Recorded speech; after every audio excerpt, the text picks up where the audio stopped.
Today, I'm going to be putting the Biome Blade to the test. We're going to challenge not just one, but two bosses. Well, not without our fair share of difficulties. Find out how I overcame the Brimstone Elemental with an unusual melee weapon that you might just not have known about.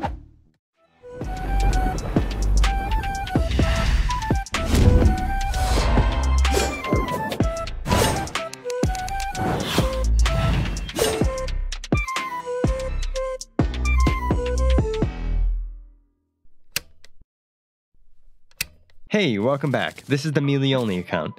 My goals for the account are simple: obtain the best endgame weapons and defeat all of the bosses, all while only relying on melee weapons. I think I just made a huge discovery. You can dye the familiar hair in Terraria? I feel like I already knew this, but now I've got flaming hair. And you know what? Let's be a blue guy.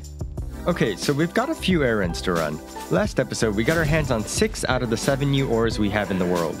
I want to grab some charred ore, so we're taking a trip down to the underworld. While we're here, I'm going to kill the wall of flesh again for a chance at the warrior's emblem, which we still haven't gotten, by the way. So a wall kill, grabbing some ore, and another kill for good luck.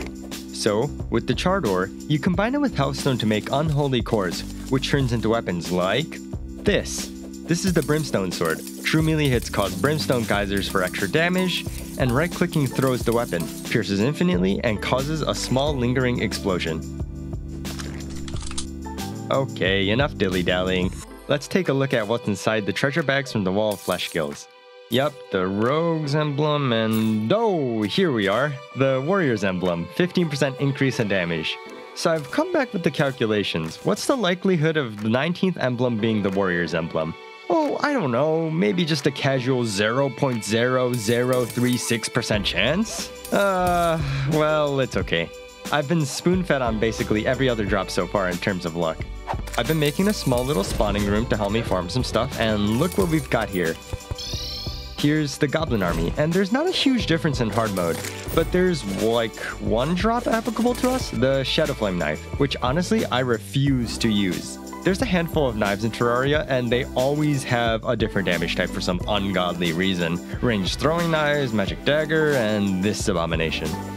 And don't mind me, I'm back in the ocean for the seashell accessory, which is from the sea snail, which happens to have the lowest spawn rate out of all of the ocean monsters. I don't need it right away, but I will have to be patient to get it.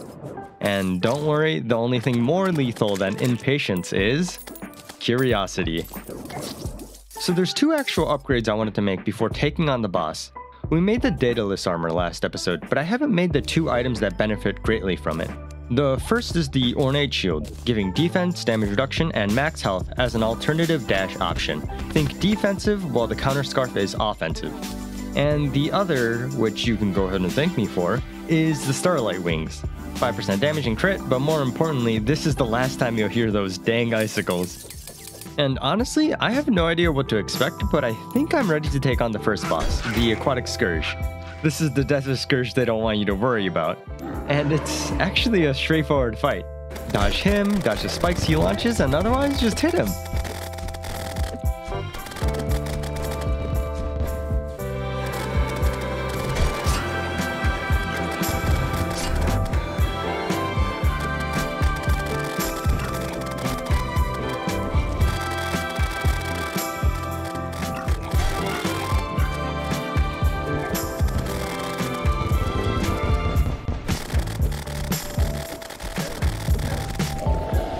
What a breath of fresh air after the chaos of the mech bosses.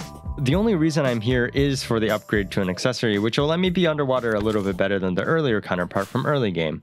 Next on our list is the Brimstone Elemental. I'm guessing it won't be so bad considering we just had one of the cleanest fights against the Aquatic Scourge.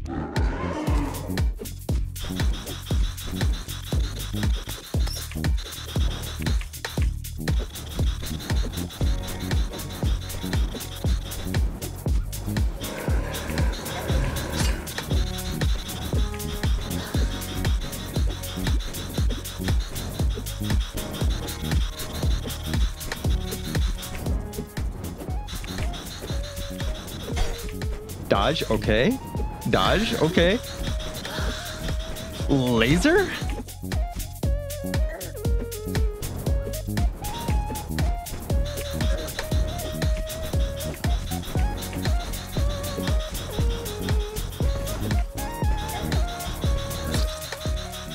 Well, we're at like 20% HP left. We can definitely take this.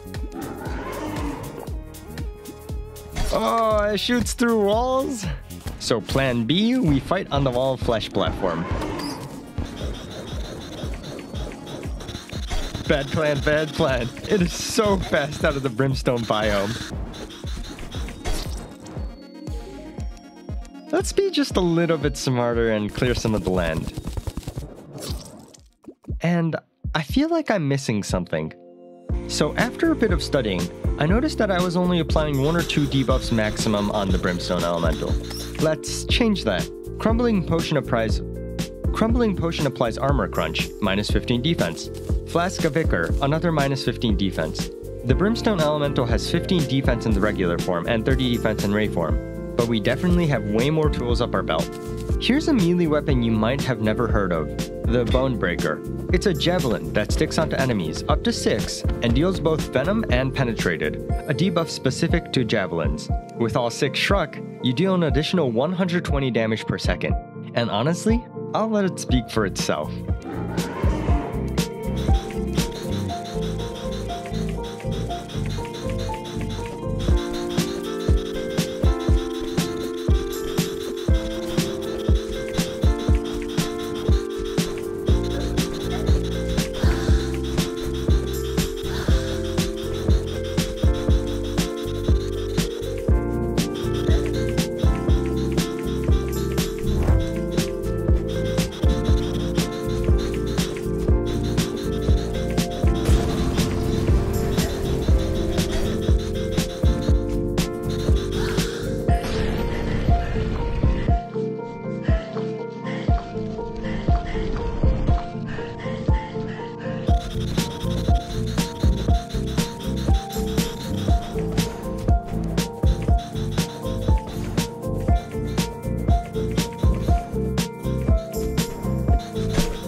And I finally checked off one of the last things I wanted to do.